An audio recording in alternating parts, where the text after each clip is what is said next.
نحو کا سبق المقصد الاول سے شروع ہوتا ہے۔ مقصد اول کس کے بارے میں ہے؟ مرفوعات کے بارے میں ہے۔ بولو نا، مرفوعات کے بارے میں۔ مرفوعات کتنے ہیں؟ ثمانیۃ اقسام، 8 ہیں۔ پہلی قسم کون سی؟ فاعل۔ دوسری کیا ہے؟ مفعول ما لم یسمى فاعلہ، یعنی نائب فاعل اور مبتدا اور خبر۔ ان اور اس کے اخوات، اخوات سے مراد کیا ہے؟ ان کے ساتھ جو دوسرے حروف مشبہ بالفعل ہے تو ان کی خبر یہ بھی کیا ہوتی ہے؟ مرفوع۔ اسم کون سا اسم؟ کانا اور اس کے اخوات کا اسم، یہ بھی کیا ہوتا ہے؟ مرفوع۔ ما ولل مشبہتان بلیسا، یعنی ایسے ما اور لا جو لیسا کے مشابہ ہیں، ان کا اسم یہ بھی کیا ہوتا ہے؟ مرفوع۔ اور ایسے لا کی خبر بھی مرفوع ہوتی ہے جو لا جنس کی نفی کے لیے آتی ہے، جو لا جنس کی نفی کے لیے آتے ہیں، یعنی لا نفی جنس آپ کہہ سکتے ہیں، اس کی خبر بھی جناب والا کیا ہوتی ہے؟ مرفوع۔ آئیے سب سے پہلے جناب مرفوعات میں کس کا ذکر کیا؟ فاعل کا۔ اب فاعل کا پہلے کیوں کیا، مقایا کا بعد میں کیوں کیا؟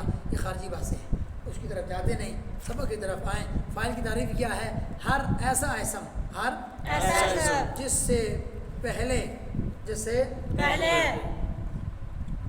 ایسا فعل یا صیغہ صفت ہو جس اس ندا میں ہوا ضمیر کا مرجع کیا ہے؟ فعل اور صیغہ صفت۔ ایسا فعل یا صیغہ صفت ہو جس فعل یا صیغہ صفت کی طرف نسبت کی گئی ہو الیہ، اس اسم کی طرف، اس اسم کی طرف، علی معنی، ایسے معنی پر کہ وہ جناب والا فعل یا صیغہ صفت اس اسم کے ساتھ قائم ہو، لا وقع علیہ، اس فعل یا صیغہ صفت وہ فعل یا صیغہ صفت اور اس اسم کے ساتھ قائم ہو، اس اسم پر واقع نہ ہو، اس اسم پر واقع نہ ہو۔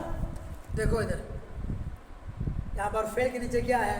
3 لکھا ہوا ہے جی، کٹو نہیں نا، سمجھ آئے؟ دیکھو ادھر پہلے فعل کے نیچے کیا ہے؟ 3 ہے جی، بلکہ اس سے پہلے نیچے اسم ہے جی، اسم کے نیچے 2 لکھا ہوا ہے، آگے الیہ کے نیچے جو ضمیر ہے، ضمیر کے نیچے بھی 2 لکھا ہے جی، تو 2 کا مطلب الیہ کے نیچے ہی، ضمیر کے نیچے 2 لکھا ہے، اس کا مطلب یہ ہے کہ اسم اور ہی سے مراد ایک ہی چیز ہے، صحیح ہے؟ ہی کا مرجع بتلایا کہ ہی کا مرجع کیا ہے؟ اسم۔ اب آگے دیکھو فعل کے نیچے کیا لکھا ہے؟ 3، صیغہ صفت کے نیچے کیا لکھا ہے؟ 3۔ آگے اس ندا میں ہوا ضمیر ہے، اس ندا میں کیا لکھا ہے؟ نیچے 3 لکھا، تو یہ ہوا ضمیر کا مرجع بتلایا ہے کہ ہوا کا مرجع کیا ہے؟ فعل اور صیغہ صفت، فعل اور صیغہ صفت۔ اب آپ کو ترجمہ کرنے میں آسانی ہوگی۔ تو ہر وہ اسم جس سے پہلے ایسا فعل یا صیغہ صفت ہو کہ اس فعل یا اس ندا میں ہوا ضمیر ہے، فعل یا صیغہ صفت کی نسبت کی گئی ہو اس اسم کی طرف، اور ایسے معنی پر، ایسے طریقے پر جناب والا نسبت کریں گے کہ وہ فعل یا شبہ فعل، صیغہ صفت سے مراد شبہ فعل اس کے ساتھ، اسم کے ساتھ قائم ہوگا، اس اسم پر واقع نہیں ہوگا۔ مثال دیکھو، قام زید فاعل ہے، زید سے پہلے دیکھو فعل ہے کہ نہیں؟ اب یہ فعل جو ہے زید پر واقع ہے یا زید کے ساتھ قائم ہے؟ زید کے ساتھ قائم ہے، واقع نہیں ہے۔ واقع مفعول پر ہوتا ہے، فعل واقع مفعول پر واقع ہوتا ہے، اسم فاعل کے ساتھ قائم ہوتا ہے۔ آگے مثال شبہ فعل کی مثال دیکھو، زید مبتدا بن گیا، دارب یہ صیغہ صفت ہے، ابوہ یہ فاعل ہے، ابوہ فاعل ہے۔ اب ابوہ فاعل ہے، اس سے پہلے فٹ کرنا، ابوہ فاعل ہے، اس سے پہلے کیا ہے؟ دارب صیغہ صفت۔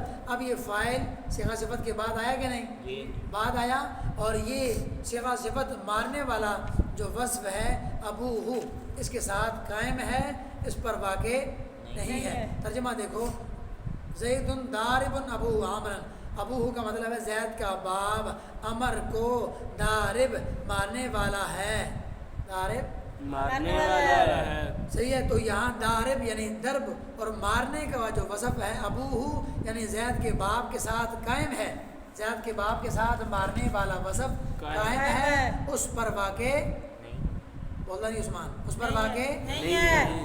واقع کس پر ہے؟ امر پر واقع ہے، کیونکہ مارنا امر پر واقع ہے، زید پر واقع تو نہیں، زید تو مارنے والا ہے، اس پر کیسے واقع ہوگا؟ بلکہ مارنے والا فعل زید کے ساتھ قائم ہے اور امر پر واقع ہے۔ بات سمجھ میں آ گئی؟ یہ تو مثال تھی لازم کی۔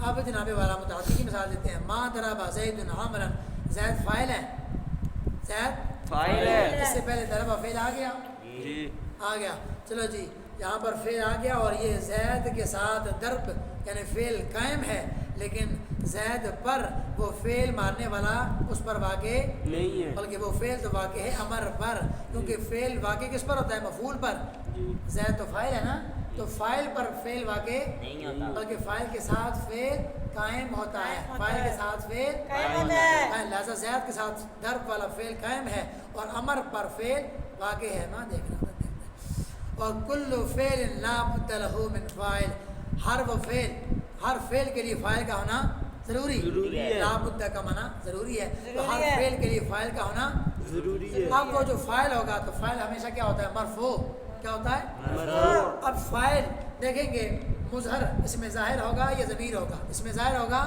ضمیر ہوگا اس میں ظاہر ہوگا تو اس کی بات واضح ہے ضمیر ہوگا تو وہ بارز بھی ہو سکتا ہے مستتر بھی بارز کا مطلب دیکھنے پڑھنے میں آئے مستتر کا معنی وہ جناب والا کیا ہوگی پوشیدہ ہوگا صحیح ہے تو ضمیر فاعل اس میں ظاہر بھی آ سکتا ہے ضمیر بھی آ سکتا ضمیر آئے گا تو اس میں ظاہر ہوگا بارز ہوگا یا مستتر پوشیدہ پہلی کی مثال دیکھو کہ فاعل اس میں ظاہر ہے ذہب فعل ہے اس کا فاعل کیا آ گیا زید ظاہر آ گیا کہ نہیں آگے دیکھو فاعل مضمر ہو یعنی اس میں ضمیر ہو فاعل اس میں ضمیر ہو اب ضمیر ہوگا یا بارز ہوگا یا مستتر بارز کی مثال دیکھو ضرب تو میں تو فاعل آ گیا کہ نہیں اور یہ بارز ہے یا مستتر بارز بارز توجہ کرو گے جلدی جان چھوٹے گی اور یا مستتر ہوگا زید ذہبا زید ذہبا میں ہوا ضمیر فاعل آ گیا کہ نہیں اب یہ ہوا بارز ہے یا مستتر ہے مستتر بارز کا مطلب دیکھنے میں آئے ذہبا میں ہوا دیکھنے میں آ رہا ہے نہیں آ رہا لہٰذا یہ فاعل ہے لیکن مستتر ہے سمجھ میں آ رہی